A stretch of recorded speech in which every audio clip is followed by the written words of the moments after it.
بسم اللہ الرحمن الرحیم۔ رسول اللہ صلی اللہ تعالی علیہ وسلم ابو طالب کے ساتھ ایک تجارتی قافلے میں گئے ہوئے تھے۔ قافلہ شام کے ایک شہر بصرہ میں ٹھہرا ہوا تھا۔ بحیرہ راہب نے دعوت کی تھی۔ سارے لوگ قافلے کے دعوت میں گئے تھے۔ رسول اللہ صلی اللہ تعالی علیہ وسلم اپنی قیام گاہ میں تھے، دعوت میں نہیں گئے تھے، دعوت میں جانے سے رہ گئے تھے۔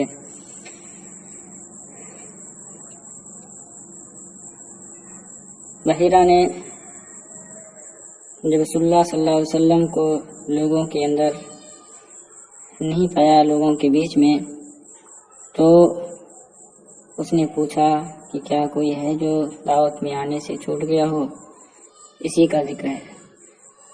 فلما نظر بحیرہ فی القوم لم یر الصفۃ التی یعرف ویجد عنده، تو جب بحیرہ نے لوگوں کو غور سے دیکھا تو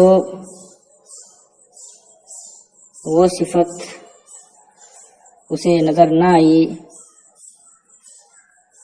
جو وہ جانتا تھا اور اپنے پاس موجود کتاب میں پاتا تھا۔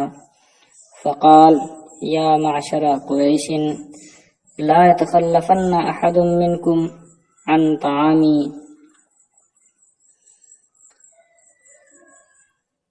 تو اس نے کہا اے گروہ قریش،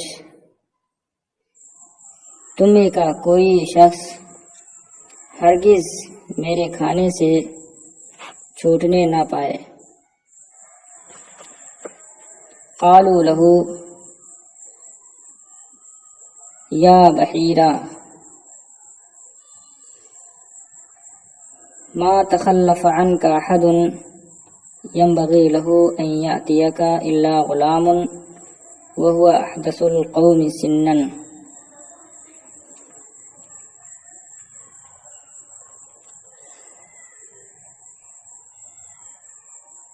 سن کا معنی عمر۔ تو لوگوں نے اس سے کہا اے بحیرہ،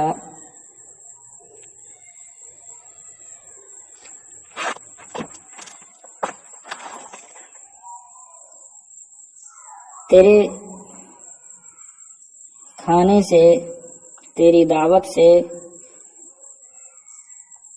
کوئی شخص پیچھے نہ رہا، نہیں چھوٹا، جسے تیرے پاس آنا چاہیے، جس کا تیرے پاس آنا مناسب ہے، سوائے ایک لڑکے کے۔ وَهُوَ أَحْدَثُ الْقَوْمِ سِنًّا، اور وہ لوگوں میں سب سے کم عمر کا ہے۔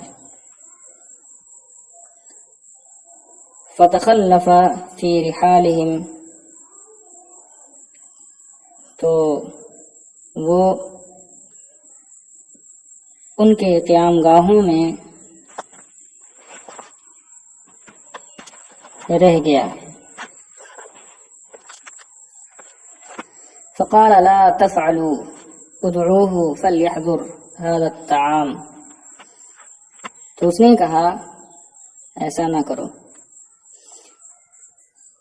اسے بلا لو کہ وہ بھی اس کھانے میں حاضر ہو، شریک ہو۔ تمہارے ساتھ فَلْيَحْضُرْ هَذَا الطَّعَامَ مَعَكُمْ، تو اسے بھی چاہیے کہ تمہارے ساتھ اس کھانے میں شرکت کریں۔ فقال رجل من قریش مع القوم، راوی کا بیان ہے، تو قوم کے ساتھ موجود قریش کے ایک شخص نے کہا واللات والعزى ان كان للؤم بنا ان يتخلف ابن عبد الله ابن عبد المطلب عن طعام من بیننا، واللات میں واو قسمیہ ہے، لات اور عزا یہ دونوں بت کے نام ہیں، ان مخففہ من ثقیلہ ہے، لوم لؤما یا لؤمو کا معنی ہوتا ہے خسیس ہونا، کمینہ ہونا، گھٹیا ہونا، لوم کا معنی کمینگی، گھٹیا پن۔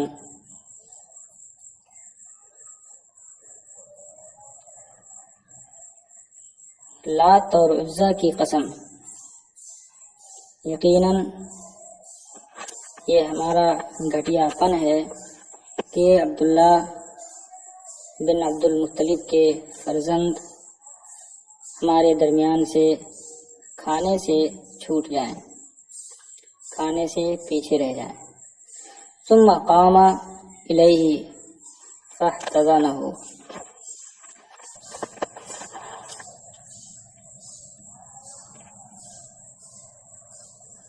احتضان کا معنی ہوتا ہے گود میں لینا،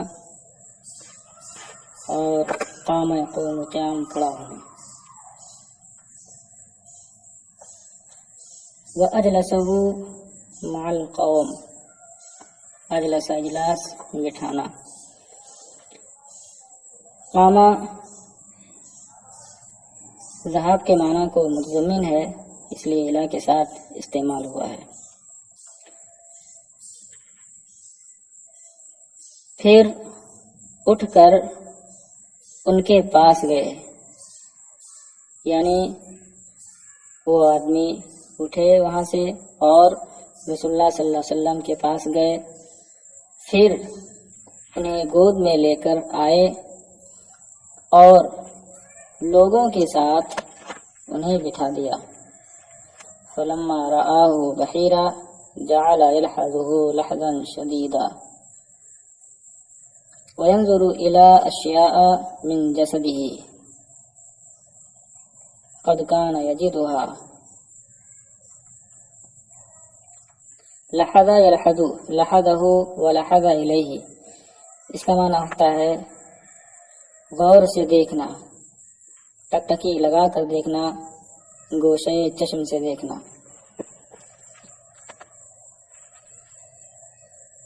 جسد کی جمع اجساد۔ تو جب بحیرہ نے انہیں دیکھا تو انہیں خوب غور سے دیکھنے لگا، ٹکٹکی باندھ کر دیکھنے لگا، اور ان کے جسم کی ان چیزوں کی طرف دیکھنے لگا جنہیں وہ پاتا تھا، یعنی اپنی کتاب میں جن کا ذکر پاتا تھا انہیں دیکھنے لگا۔ فقال له یا غلام اسألک بحق اللات والعزى الا ما اخبرتنی عما اسألک عنہ۔ پھر ان سے کہا، اے لڑکے، اچھا اللہ یہاں پر یہ حسر کے لیے ہے، اے لڑکے میں لات اور عزا کا واسطہ دے کر تجھ سے پوچھتا ہوں، تو مجھے اسی کے بارے میں صرف بتانا جس کے بارے میں تم سے پوچھوں۔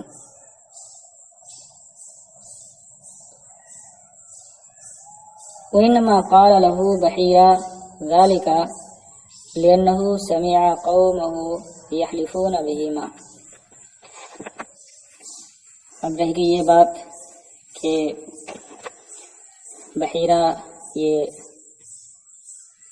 راہب تھا، عالم تھا، وہ بت پرست تو تھا نہیں، پھر لات و عزا کا واسطہ کیوں دیا؟ تو اس کے بارے میں یہ بتایا گیا کہ بحیرہ نے نبی صلی اللہ علیہ وسلم سے یہ بات کہی، یعنی بحق اللات والعزا یہ کہا، کیونکہ اس نے آپ کی قوم کو ان کی قسم کھاتے ہوئے سنا۔ فزعموا ان رسول اللہ صلی اللہ علیہ وسلم قال له لا تسألنی باللات والعزى۔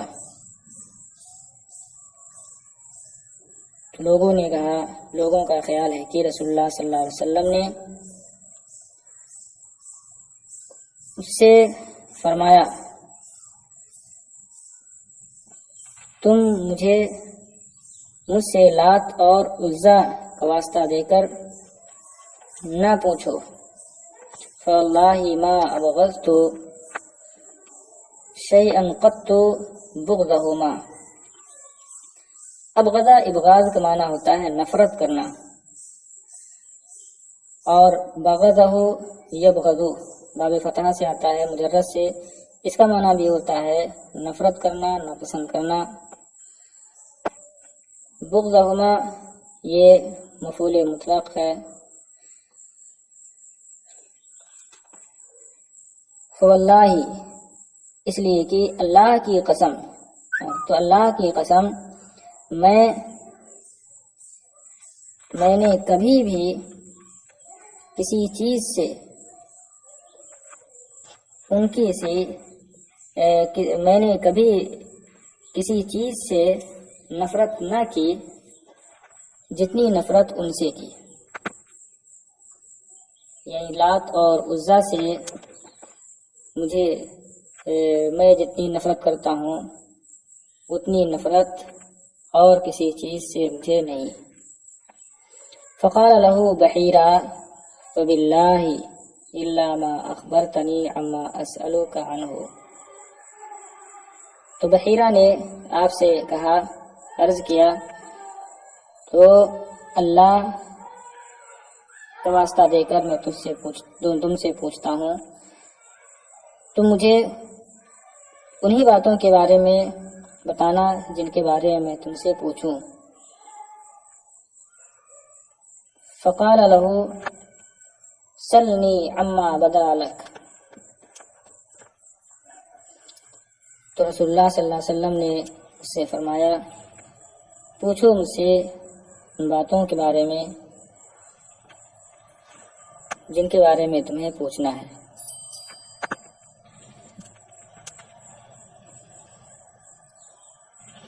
فجعل بدا یبدو بدون، اس کا معنی ہوتا ہے ظاہر ہونا۔ لفظ ترجمہ تو ہوگا تو مجھ سے ان باتوں کے بارے میں پوچھو جو تم پر ظاہر ہو، یعنی تمہارے دل میں جو کچھ ہو اس کے بارے میں پوچھو۔ فجعل يسأله عن أشياء من حاله في نومه وهيئته وأموره۔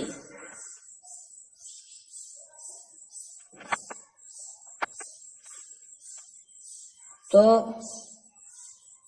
وہ نبی صلی اللہ تعالی علیہ وسلم سے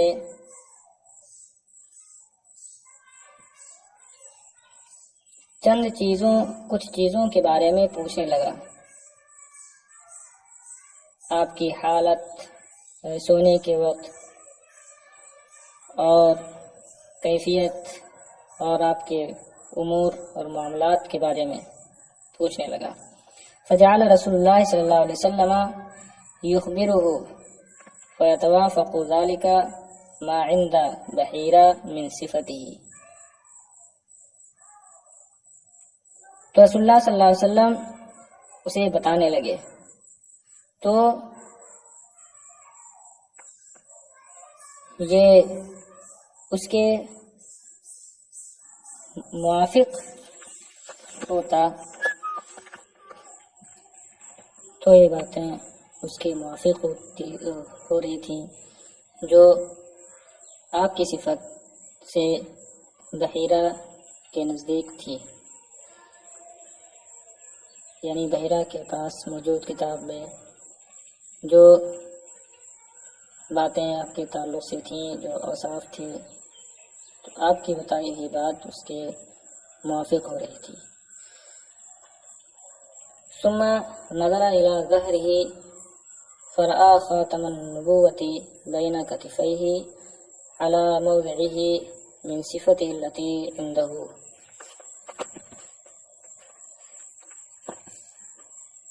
کتف تثنیہ کتفین نون اضافت کی وجہ سے کیا گیا ہے۔ کتف کا معنی شانہ، جمع اکتاف۔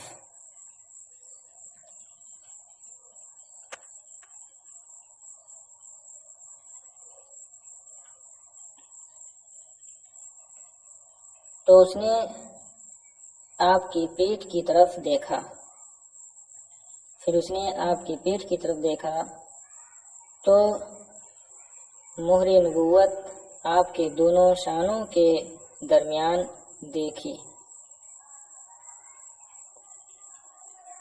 اپنی جگہ پر، اپنی اس صفت کے ساتھ جو اس کے نزدیک تھی، یعنی اس کے پاس موجود کتاب میں مہر نبوت کی جو صفت تھی اسی صفت کے ساتھ اپنی جگہ پر آپ کے دونوں شانوں کے درمیان مہر نبوت اس نے دیکھا۔ فلما فرغ اقبل على امه ابی طالب، تو جب وہ فارغ ہوا تو آپ کے چچا ابو طالب کی طرف متوجہ ہوا۔ اقبل علی کا معنی ہوتا ہے متوجہ ہونا۔ فقال له ما هذا الغلام منك، پھر ان سے کہا کہ اس لڑکے کا آپ سے کیا رشتہ ہے؟ قال ابنی، انہوں نے جواب دیا ابنی اے ھذا ابنی، یا ہوا ابنی، یہ میرا بیٹا ہے۔ قال له بحیرہ ما ہوا بابنک، بحیرہ نے ان سے کہا، یعنی چچا سے کہا، یہ آپ کے فرزند نہیں ہے۔ وما ينبغي لهذا الغلام ان يكون ابوه حيا، اور اس لڑکے کے لیے مناسب نہیں ہے کہ اس کے والد باحیات ہوں، زندہ ہوں۔ قال فإنه ابن اخی، ابو طالب نے کہا تو یہ میرا بھتیجا ہے۔ قال فما فعل ابوه، راہب نے کہا تو ان کے والد کا کیا ہوا؟ قال مات وامه حبلى به، ابو طالب نے جواب دیا کہ ان کی وفات ہو گئی تھی جبکہ ان کی ماں نے اپنے پیٹ میں لی ہوئی تھی۔ قال صدقت، اس نے کہا آپ سچ کہہ رہے ہیں، آپ نے سچ کہا۔ فرجع بابن اخیک الى بلده واحذر علیہ الیہود، تو تم اپنے بھتیجے کے ساتھ اس کے شہر واپس لوٹ جاؤ اور یہودیوں سے محتاط رہنا۔ فواللہ لئن رأوه وعرفوا منه ما عرفت لیبغنه شرا فإنه کائن لابن اخیک هذا شان عظیم فأسرع به إلى بلاده۔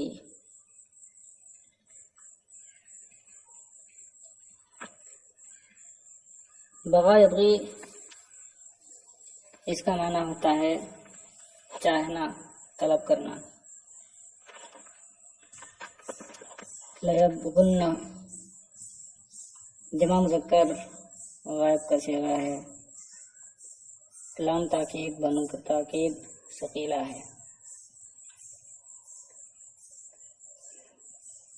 تو خدا کی قسم اگر وہ اس پہ دیکھ لیں گے اور اس کی وہ باتیں جان لیں گے جو میں نے جانا، تو ضرور وہ اس کا برا چاہیں گے، کیونکہ